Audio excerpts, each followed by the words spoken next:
fellow classmates and students. Come with me as we dive into the world of English. I am Juran Robert Ga, and let's get ready to fill our minds with learning.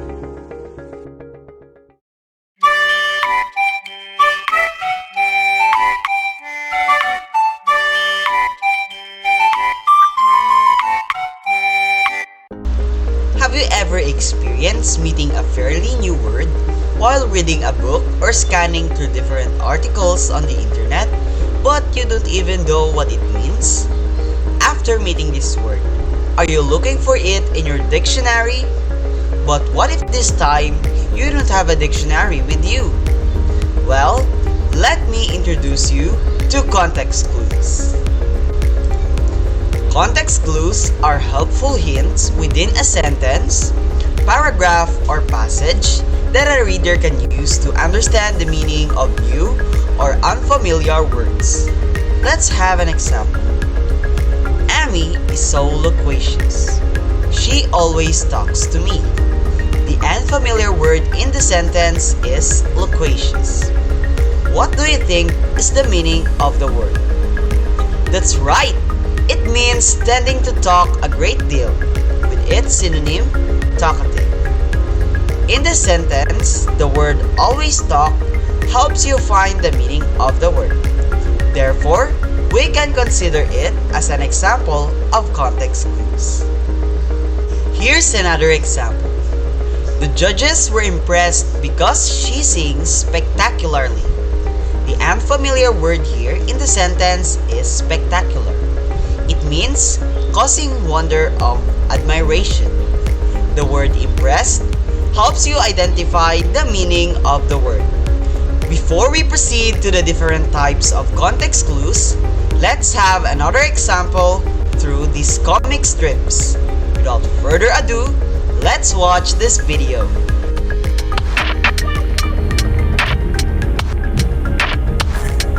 Boo! Ah! Sorry, Josh, I couldn't help myself.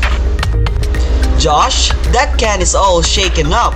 It's ready to rupture, and I will not clean up your mess. Ah! I just told you, it was ready to rupture. Yeah, but I didn't know what that word means. Well, didn't you hear the clues in what I was saying?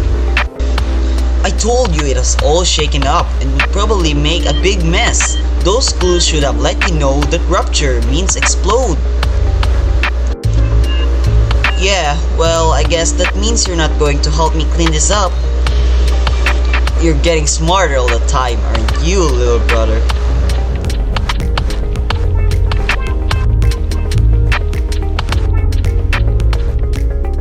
The comic strips follow the story of the older brother warning his younger brother that the can of soda would rupture.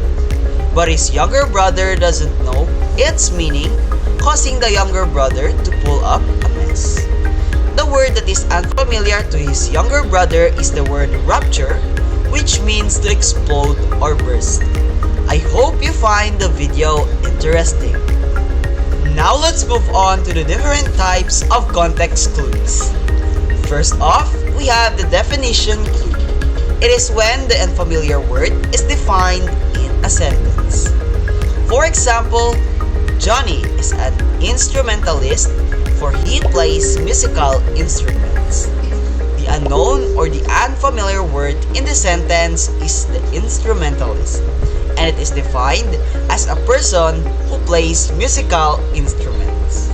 Next is the synonym clue, which is a similar word placed in the same sentence to know the meaning of the unfamiliar word. For example, my friend is so indulgent. He tolerates helping the drowning girl even though her mother disagrees.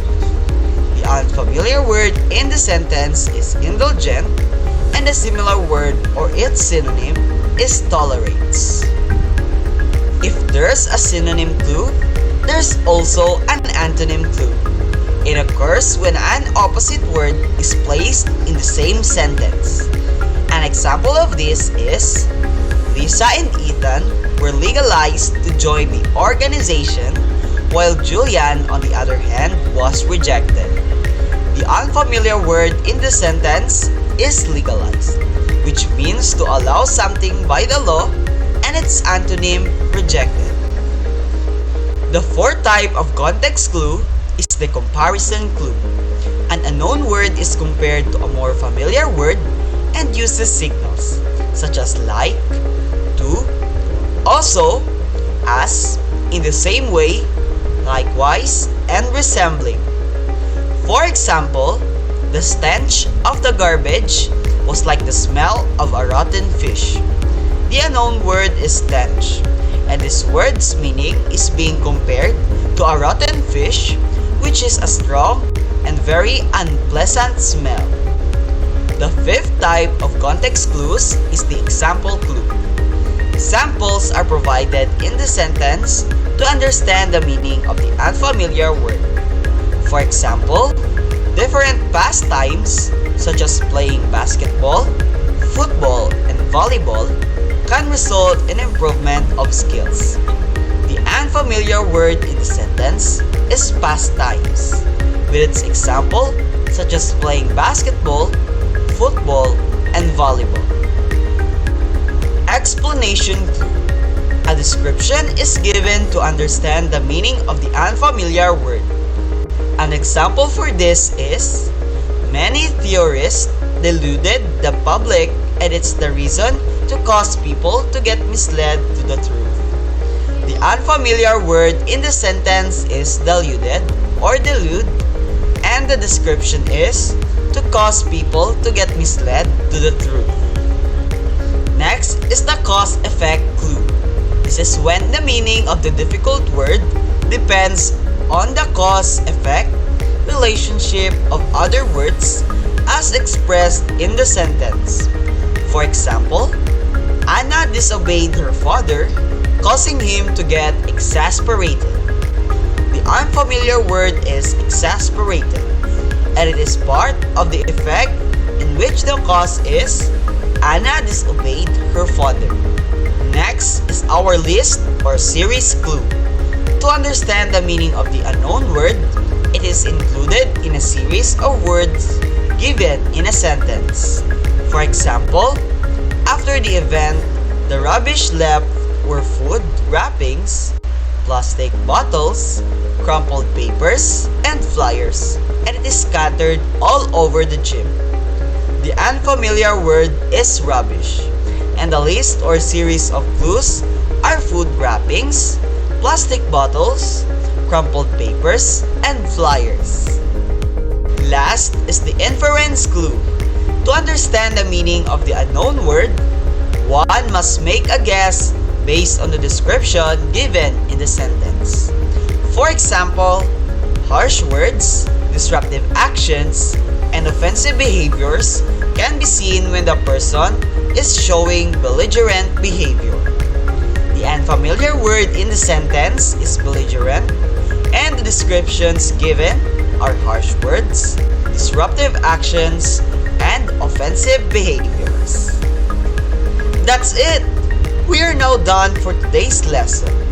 Now, you are ready to face the unfamiliar words and know their meanings using context clues. I hope you learned a lot in this video. Until next time, I am Juren Robert Ga saying, always remember that life is a journey of learning. Keep filling your mind with all that is worth it.